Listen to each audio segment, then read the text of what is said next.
A while ago, I was salary sacrificing at my old job, and it was awesome to be like, oh my gosh, my money's going in and it's growing and I'm getting taxed less and it's bringing down my taxable income. So it's a really great strategy that a lot of people use. And in fact, most people think that it is one of the best tax saving strategies in Australia. The Get Rich Slow Club podcast is a collaboration between Tash Etchman from Tash Invest and Ana Christina from Perla. The Get Rich Slow Club acknowledges the traditional custodians of the land we record on. From coast to coast, across land, waters, and communities, we pay our respects to elders past, present, and emerging. Any advice is general and does not consider your financial situation, needs, or objectives, so consider whether it's appropriate for you. Welcome to the Get Rich Slow Club podcast, where we take you from beginner to confident investor, where we can teach you everything you need to know about investing. So come get rich slow with us. Welcome back. Should you invest inside of your super or outside of your super? Now, when you're on your journey to building wealth and financial independence, you may be wondering which is better suited for you. Well, there's different considerations and we'll dive deep into that. But first, money win or loss, Tash? Money value spend, maybe. I paid for a cleaner to come to my house today. Oh, what? Is it your first time? I've paid for cleaners like end of lease cleans and stuff, but not like to just generally clean my house. We do have a rent inspection tomorrow, but I've been away and life has been hectic. And a very good targeted ad popped up being like first cleans for $149.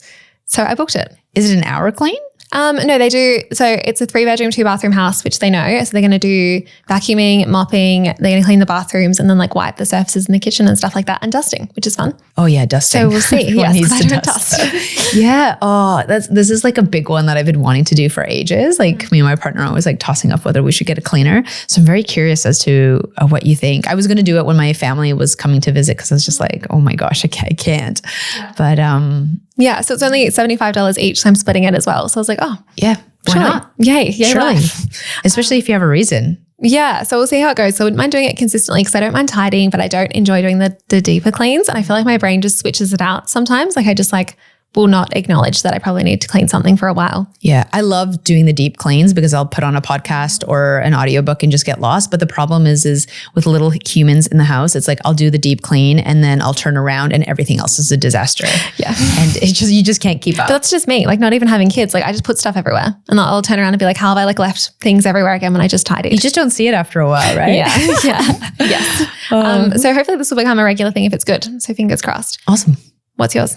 I'm so excited. I've been planning a family trip for a while. I've probably mentioned it. We're going to Europe. We're meeting up with my family, my partner's family. And there's this specific hotel that is a kids' hotel. Did I tell you about this? Yes. I've been looking at this kids' hotel for ages that my cousin recommended. And I found it on Qantas Hotel. So I'm actually getting Qantas points to book through it. 9 times or 9 points per dollar spent? Yeah. So I was like, well, why not? Oh, why not? Fun. Yeah, anyways, so I was going to book it anyways. And I looked for what the cheapest price was. I went on the different websites and actually Qantas was quite cheap and I'm getting points for it. Amazing. Yeah, sometimes Qantas is more expensive than the other ones. So I'm always a bit skeptical, but if you're getting 9 points for every dollar you spend, often it's quite worth it, especially if it's like a nice one and your whole family's going, it might be a little bit pricier than like $100 here or there. So yeah, that's really good. Yeah, and it's expensive. Like the kid hotels are very expensive, but I'm so excited not to have to worry about things, not have to it is.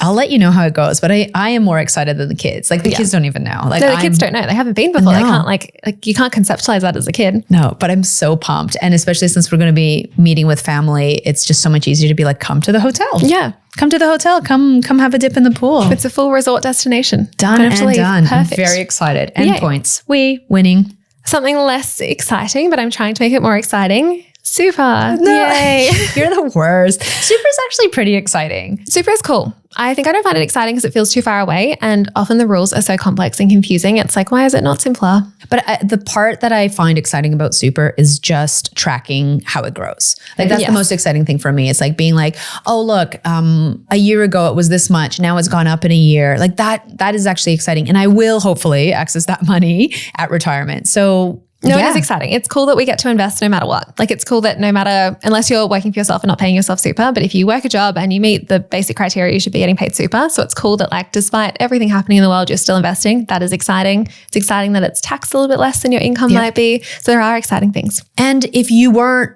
living in Australia, you might not even have any money for retirement. Like we're really lucky as Australians to have access to a fund like that. That is setting us up for our retirement. Like that is quite unique and quite special. So I'm going to take away the super. Thank you for the pep I'm going to talk. pump up super. It is actually a great way to invest in your future. Okay, reframe. I'm very excited about super. I'm so excited that we have super. No, but I am very grateful. Sorry, finger downer.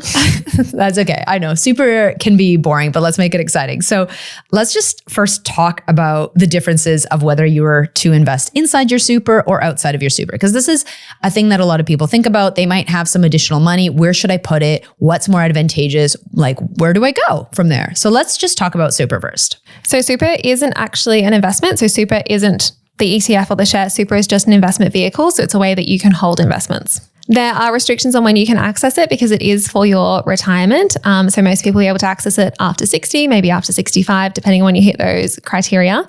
Generally, super contributions and earnings inside super are taxed at 15% compared to up to 45% outside of super. There are considerations and things that go with this, but just generally it's around that 15%, which is awesome. And then once you're in the retirement phase, earnings can be tax-free, which is cool. So the best benefit overall of super is it's a tax advantage way of saving and investing for your retirement or for your future. Now, people do get really hung up on the tax stuff. It is really beneficial in comparison to, for example, investing outside of your super. So if you were to invest outside of your super, you usually have to go through a broker. And investing this way actually can provide a lot of flexibility. And the reason is that you can access this money whenever you want to. So unlike super, where you have to wait for your retirement, you can access it at any time. Also, in terms of taxes, if you're investing outside of your super, you will be taxed at your marginal tax rate on any income that you receive, and you might be eligible for a capital gains discount as well. So the biggest difference is when you can access your money and the tax on that money in terms of investing inside or outside of your super. There's also, we'll do a different episode on this another time, but there's also ways to save tax-wise when you invest outside of your super as well. Like some people invest in a company or in a trust. That can get a little bit more complex to do. Like, should you do one or the other? Because there's lots to consider. But like, there are other options out there if you're thinking, hey, I want to invest and have the money earlier, but I want to try and save on tax. Maybe I'll chat to an accountant. But we won't talk about that today. We're just going to say in your personal name versus inside super. Yeah. So there's always caveats to all the stuff. Like, for example, you could debt recycle and invest as well. Like, there's different ways to go about this, but this is just kind of the generic way if you have to choose between the two. So investing inside your super, here's how you can do it. Usually you're signed up to a super fund through your employer, or you can pick one yourself. You can nominate the fund you want to invest in. So it could be a balanced fund, a high growth fund, a conservative fund. This fund usually has things like shares, bonds, and cash in it. It's possible to change the fund that you want to invest in via your super. So you could move from high growth to a sustainable option, but often you're bound to the options the super fund offers you. We have just done an episode on self-managed super funds. So you can also have more control over your super yourself if you want to, or there's options like Perla, for example, where you can pick which ETFs you want to invest in. But generally you either pick just like a high growth fund in your super, you have the self-managed super fund, or you can pick ETFs in something like Perla. Mm-hmm. So how do you invest in your super? Now, your employer is usually required to contribute 11.5% of your salary, and this will increase to 12% by this year, hopefully. Beyond this mandatory contribution, you can also make voluntary contributions. And there's two different ways that you can do that. You can do it as a pre-tax. So this is called concessional, or post-tax, so non-concessional. So you can invest in your super that way. And each of those have their own specific cap. So 30K and 120K respective. In other words, there's a limit on how much money you can put into your super fund. But there are, again, caveats. You can bring forward your contributions, or you can use up contribution caps that you haven't used in the past. So always check and see. And this might be beneficial, for example, if you get an inheritance or you're selling a property and you want to put that money into super. It's really important to maybe talk to a tax accountant, a financial advisor, to see what works for you. So again, all of this comes with caveats. And we did deep dive into super quite well, I think, in our book. So if you're really confused and you're like concessional, non-concessional, I'm not sure, maybe pick up our book, How to Not Work Forever, because you can like look at the words on a book and not be like, I'm just hearing all these words spoken to me all the time. And we have little graphs and charts. Yes. It makes it easier. Because it is confusing, unfortunately. Mm-hmm. To invest outside your super, so you can either buy shares or ETFs on the ASX, for example. You can also invest in the US share market and lots of other countries as well. You usually have a lot more control over how much you invest and what you invest in. Now, investing in this is not mandatory. Like super is actually mandatory by your employer. So the hard part of this is like you have to be self-initiating those investments. You have to like be motivated to do it. Yeah, and you have to pick them as well, which can be a bit challenging when there's all these options out there. Yeah, so it can be a little bit overwhelming if it's your first time investing. So how do you actually invest outside of super? You can sign up to a broker like Pearler, for example, we talk about all the time, and decide what you want to invest in. Then you can transfer the funds and actually buy them. Often there's a $500 minimum to invest in CHESS-sponsored shares, and there's a brokerage fee to buy and sell. You can also micro-invest with as little as $5, which usually has a monthly fee for that option. There's also robo-advice options and so many other things out there as well. So the thing I think with investing outside of your super is it can feel overwhelming. Yeah, it is. There's a lot of analysis paralysis that happens. Now, let's just talk about the pros and cons of each. We've touched upon some of these, but we're just going to dive a little bit deeper. So some of the pros around investing around your super is the tax benefit. So this is really huge, right? The earnings inside your super are taxed at a flat rate of 15% usually, which is typically lower than your personal income tax, especially if you're a high income earner where it could be around 45. And it's great if you're using the concessional contributions and getting a tax deduction to put the money into your super fund as well. That's really fun. Yeah, I loved actually doing that. A while ago, I was salary sacrificing at my old job, and it was awesome to be like, oh my gosh, my money's going in and it's growing and I'm getting taxed less and it's bringing down my taxable income. So yes. It's a really great strategy that a lot of people use. And in fact, most people think that it is one of the best tax saving strategies in Australia. Definitely, for sure. It has a long-term focus, so you can't access this money for a long time unless you experience hardship or something like that. So you're not tempted to access it and sell it and use it for something else. One thing that you can use it for, though, is the First Home Super Saver Scheme. So if you are planning on buying your first property, you could potentially contribute into your super and then access it at that time. Now, there are certain things you need to look into, again, caveat, but that is still a bit of a long-term focus, right? Like buying a property is a bit of a long-term goal. You don't usually buy and sell, but that is a way that you can access your super. Yes, and you need to put in extra to then take it out. You can't take out the compulsory contributions yet, even though it is Dutton's proposed plan. So we'll see what happens there. Yeah, and you're referencing the employer contributions, just to clarify. So there's a lot of jargon and language that gets used around with the super stuff.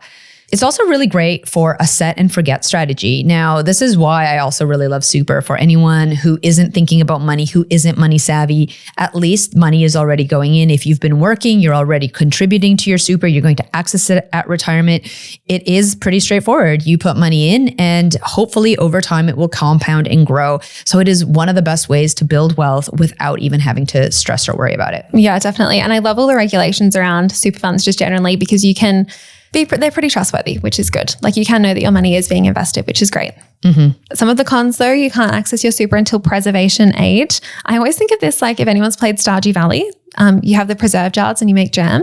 When I read that, I'm like, you're preserved. You're I always think of you now when I hear preservation age. I always like visualize Tash and a jar of jelly jam. Yeah. Me playing like Stardew Valley at 12 o'clock at night, like running around filling up my preserve jars. I don't even know this game, but I just think of you. You farm. It's a little farming game. Okay, cute. Yeah. There are some exceptions though. So with the First Home Super Saver Scheme, you can add in some and then take it out if you meet the criteria. But for most of it, you are locked in until you reach that preservation age, usually 60 or older. And this can be a huge con, especially if that is your only wealth that you're building. And for example, you want to access it for something. It is a bit of a like, a bit of a negative. There's also a cap on how much you can contribute. So we kind of talked about that, but this might be a con too. So if, for example, you're a high income earner or if you get an inheritance, you might have a cap on it. You might not be able to put it all in. So it's not a bit of a free for all. Now, there are those contributions that we talked about, the catch up, carry forward, or other contributions. So you do need to go to the ATO website, see if they're specific to you, but that might be a bit of a negative. Some of the cons to investing outside of your super, so using a broker to invest into shares or ETFs, the main one for me is just the accessibility and the liquidity. So you don't need to wait until you're preserved in a jam jar. No, until you're like 60 or older, you can just buy and sell them freely and use them as you'd like. This is my favorite one, I think. I just want the flexibility. For me, just to have the opportunity. And I think for the longest time, I didn't want to put extra money into my super because I didn't know if I was going to stay in Australia. I didn't know if I was going to move. I didn't know if I was going to have a family. I didn't know any of that. And so So it was really limiting for me, and therefore investing outside of my super was the better option for me for the longest time because I wanted that liquidity. So again, liquidity is like just easy access to money. It's liquid, it's easy. Yeah, I completely agree. It's so far away for me. I struggle to like even conceptualize it. And I know it's like, I know I'm still going to have a decent super balance just from contributing from my compulsory contributions. But yeah, it just feels like so far away and I don't know what I want to do. I'd hate to lock all my money away in my super and decide I want to buy a really cool house to live in the future or something like that. Yeah. Another big pro of investing outside of your super is that you can customize your portfolio. You can choose what to invest in. You can decide how much to invest. You can invest a whole bunch of stuff. It's really, really great. So you can invest in individual shares or ETFs or in the US. It doesn't matter. You have access to all of it. There are some super funds that are obviously trying to make it more accessible so that you can access specific ETFs like Pearl or Super, which is kind of opening up the ability to customize your portfolio. But for the most part, investing outside of your super gives you way more flexibility. Unless you open a self-managed super fund, but go listen to that episode. That's a separate thing. True. You can also get dividends and income along the way. So you're not waiting until the future. Like you can be like, oh, actually, I want to take those dividends and use them myself now. I don't want to wait till I'm 60 or 65. Yeah. And you can reinvest them so you can keep growing your portfolio, or you can use them on stuff. Yeah. Because if like life changes and all of a sudden you're deciding you want to take a year off, or you need to take a year off, or you need to maybe help out a family member, you've got that flexibility. Yeah. And passive income is key, right? So some of the cons around investing outside of your super, one of them is it's easier to access your money, which it can be a pro, but it can also be a con. If you're not very good with your money, it might be really easy to just pull it all out. In a situation, you can tinker around with your portfolio. You can do some speculative investing. There's a whole bunch of things you can do to mess up your portfolio, which might result in you missing out on compounding. It might equate to some not such good returns. And that's not what we want. But the point is, it makes it easier to make mistakes along the way. There's also more taxes and paperwork, which is fun. You've got to do your tax returns every year. There will be share registries. You can do, like you've probably seen it if you've bought CHESS-sponsored shares before, all the letters in the mail, the emails you receive. So there is more paperwork. And it all falls on you. You have to do it all. So, yeah, you can't get out of it. Unless you have an advisor. Yes, exactly. But yeah, no. So which one should you do? There's a lot of different things that you need to consider, such as what are your goals? You know, do you want to retire early? If you want to retire early, it might be more advantageous to invest outside of your super. If you're getting close to retirement, it might make more sense to invest inside of your super. All of that really depends. Do you want to save on taxes? That might be another goal, or have the liquidity. It's really important to know what's best for you so that you can choose between them. So what do you do? What do I do? I invest outside of my super at the moment. Yeah. And there's a couple different reasons. So in case anyone's interested, because, you know, again, it kind of falls down to your life. Right now, I'm working part-time. So I'm not in a higher income. It might change if I was in a higher income and I wanted to reduce my taxes. I also want to have the liquidity. So I want to be able to pull that money out in the case that something happens with my family, if I get sick, my kids. And I'm still investing, but I'm investing smaller amounts because I'm not working full time as well. So it's just easy to put that money away. And plus, I like getting the dividends. So that's currently my strategy. But previously, I was investing inside my super. And the reason for that, so again, life changes. You need to reevaluate these things. At that time, I was at a high income. So I wanted to reduce my taxes. I also wanted to buy my first home. So I was putting money aside so I can access the first home super saver scheme. So that was really important. And I already had some money invested outside of my super. So I was just trying to build up my super fund at that time. Perfect. So yeah, what about you? No, I don't put extra in, but kind of similar considerations. Like I want the flexibility. I'm not sure what my life plans are just yet. It feels too far away. The tax benefits are amazing, but I don't think I'm ready to take advantage of them just yet. I think I have goals that are a little bit closer. I want to buy another property first. I kind of I'm paying myself a salary of around $120,000 to $135,000 a year. So just the super going in from that is still quite a bit. My super is going to keep growing, which is great, but no, not just yet. But I'm sure I'll change my mind in the future because there's definitely circumstances where it's amazing. You should definitely take advantage of it. Now that you're self-employed, are you putting money into your super at all? Yeah, I pay myself as an employee. Yeah, okay. So I have to pay the compulsory super stuff. Right, yeah. right. So I get a pay slip and I pay my HEXT and I pay like the withholding tax and everything. Yeah. Wow, so much paperwork when you have your own business. I have a bookkeeper. Ah, nice. Yeah. Done. So I have to transfer myself the money and it's like set up to auto transfer now. But yeah, and then I pay when I do my VADs, it kind of I can pay the super as part of that, I'm pretty sure. I think that's the same payment. Yeah, I have some financial goals for this year, and some of them we talked about, I think, before around debt recycling. But I know as I'm getting older, I will need to think about my super more. And because I'm a bit older than my partner, I might want to put more money into my super because I'll be able to access it soon. So there's other options such as super contribution splitting, where potentially your partner can put money into your own super. So there's all these other things that you can look into if super is something that you want to consider. So I know that I will be reassessing my situation in the future, but that's why it's important to know as much as you can about your super, investing inside or outside, so that you can reach your own goals. Yeah, and make sure you're like, depending on what stage of life you're in, but considering topping it up maybe. So maybe if I had time off, I would consider topping up my super, but because I have like $11,000, $12,000, $13,000 going in there every year, I know I don't need to at this stage of my life. I hear that a lot about parents that are taking time off. Yes. So if you're planning on taking parental leave, if you're planning on expecting anytime soon, maybe top up your super ahead of time, because there is a big discrepancy when it comes, especially to men and women, in terms of how much money they have in their super. So if you have a partner, it might be really great to encourage them to contribute to your super if you're taking time off to look after the child, because you're still doing work. It's just not paid. Yes, and it can have, with compound interest, it can be a crazy effect down the line. Massive, massive. All right, folks, that's it. Yeah, bye. Thanks so much for joining us. If you found this episode helpful, please rate us 5 stars, write a review, or share with a friend. If you're new to investing, make sure to listen to our first 10 episodes. Follow us at Get Rich Slow Club or Tash at Tash Invest, or me at Ana Cristina. This show was brought to you by Natasha Etchman, who is an authorised representative 1299881 of Guideway Financial Services, AFSL 420367, and Perla, who is an authorised representative 1281540 of Sanlam Private Wealth, AFSL 337927. Knowledge is power, especially when it comes to investing. So make sure you check out our financial services guides and read the product disclosure statement and target market determination for any investments you're considering. See our show notes for more info.